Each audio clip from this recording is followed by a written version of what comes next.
Pues sí, en efecto, no solo puede tener influencia, sino que desde luego que tiene influencia, porque es fundamental considerar a un niño pequeñito desde el momento en que nace, desde el momento en que es un bebé, un sujeto con pleno derecho, y es muy importante dirigirse a él y escucharle como si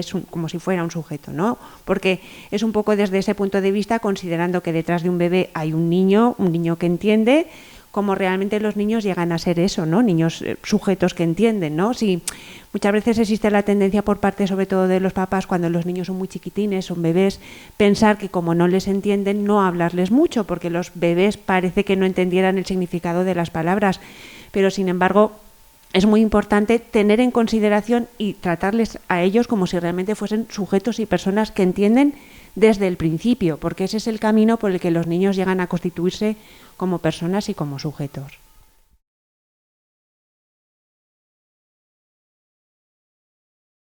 Pues mira, por un lado, y precisamente hablando de los bebés, de los niños más chiquitines, cuando todavía no se tiene mucha seguridad de cuánto del significado de las palabras conocen los bebés, es muy importante acompañar todos los mensajes que se dirigen a los niños chiquitines con un lenguaje corporal coherente, es decir, con un tono de voz adecuado, una expresión oral, una expresión corporal adecuada, porque los niños responden, tal vez no entiendan el significado de las palabras exactamente, pero lo que sí que captan perfectamente es todo el significado de ese lenguaje corporal que acompaña a esas palabras. Y por otro lado, y hablando de niños un poquito más mayores, sí que me parece fundamental que cuando los padres y los educadores se dirigen a estos niños, el lenguaje corporal, la expresión facial, el tono de voz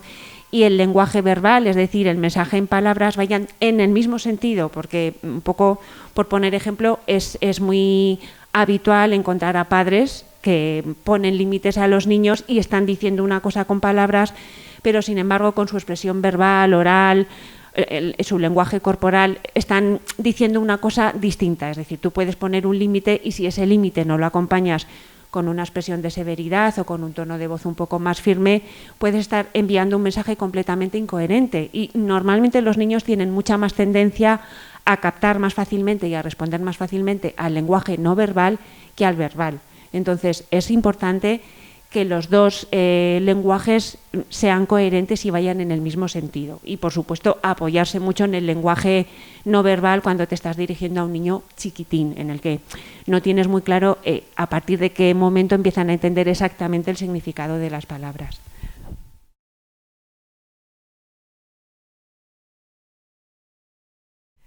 Pues, a ver, una cosa que estamos constatando, digo estamos porque hablo un poco del equipo con el que trabajo, es la dificultad que tienen los padres hoy en día para poner límites a sus hijos. Es como si se quedaran solo con la faceta frustrante que tiene el poner un límite a un niño y no con la faceta de contención y de elemento de seguridad que ayuda a un niño a constituirse una persona sana, un adulto sano, ¿no? Entonces, parece que los padres tienen una aversión o un pavor o un temor especial a que los niños lloren o se frustren o se enfaden, y entonces intentan evitarlo a toda costa, con lo cual o no ponen límites o son completamente laxos. Y por otro lado, una tendencia que vemos que no favorece nada a los niños también es que los papás a veces les dan la oportunidad de decidir sobre demasiadas cosas cuando son demasiado pequeños. Por ejemplo,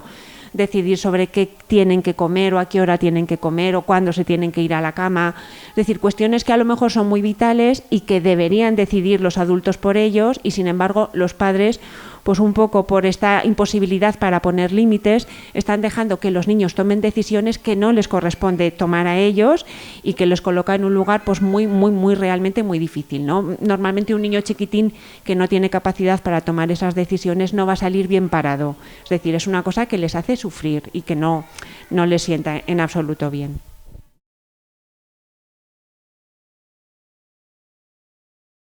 Pues a ver, una guardería ofrece muchas cosas a los niños. En principio es un lugar de encuentro, sobre todo un lugar pacificado, seguro y tranquilo de encuentro con otros niños, es decir, con sus semejantes y con otros adultos. Por otro lado, es un sitio en el que ellos aprenden muchos recursos, tanto a nivel simbólico como a nivel emocional y relacional. Es decir, un sitio en el que tienen que aprender a relacionarse con los otros niños, con otros adultos, a manejar sus emociones. Y bueno, pues fundamentalmente es eso, ¿no? Básicamente esas dos cosas, yo creo. Y luego, sí, también es cierto que es un lugar en el que ellos deberían poder expresarse con toda libertad, un lugar en el que los educadores estén especializados y preparados para captar muy bien, muy exactamente cuáles son sus deseos y sus necesidades. Entonces, es un lugar de escucha y de expresión, pero sobre todo eso, yo creo que es un lugar de encuentro pacificado con otros niños y con otros adultos.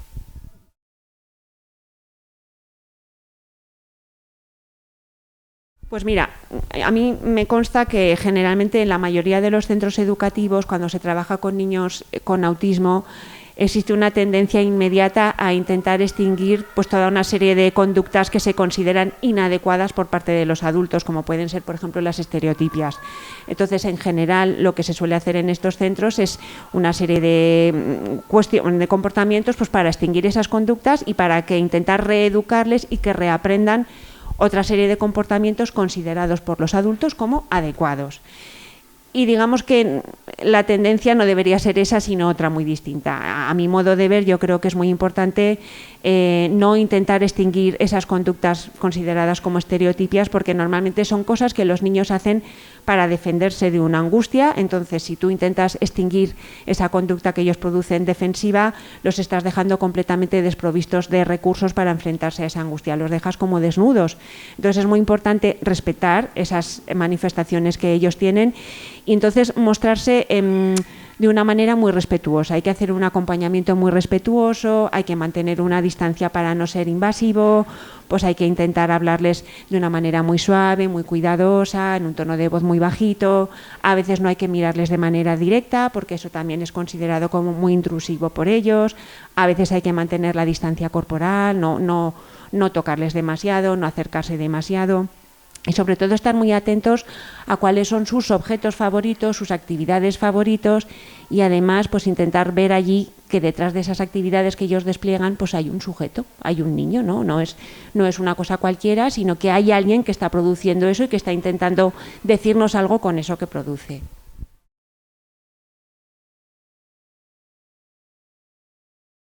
Tiene que ser una escucha muy respetuosa, muy educada, hay que poner como unas maneras muy suaves, hay que recoger todo lo que el niño produce y considerarlo como un indicador de que detrás que eso que el niño produce, aunque pueda ser una conducta errática o pueda ser un deambuleo o pueda ser algo que en principio pareciera no tener mucho sentido, detrás de eso que el niño produce hay un sujeto que lo está produciendo y tiene una lógica, aunque en principio nosotros de buenas a primeras no seamos capaces de captar el por qué y el para qué hace eso, pero es muy importante que el niño entienda que hay otro que está dando un sentido a lo que está haciendo y que está considerando que hay un sujeto que está haciendo ese comportamiento y sobre todo eso, una manera muy delicada de atenderles, ¿no? Manteniendo mucha la distancia, intentando no ser invasivos, no ser intrusivos, acompañándole pero de una manera muy cuidadosa, es decir, no dejándole solo, evidentemente. Tiene que haber alguien allí que recoja las cosas que ellos hacen y que ellos dicen y que les den un valor y les den un sentido, pero hay que hacerlo de una manera muy sutil y muy delicada para que ellos no se sientan invadidos, por así decirlo.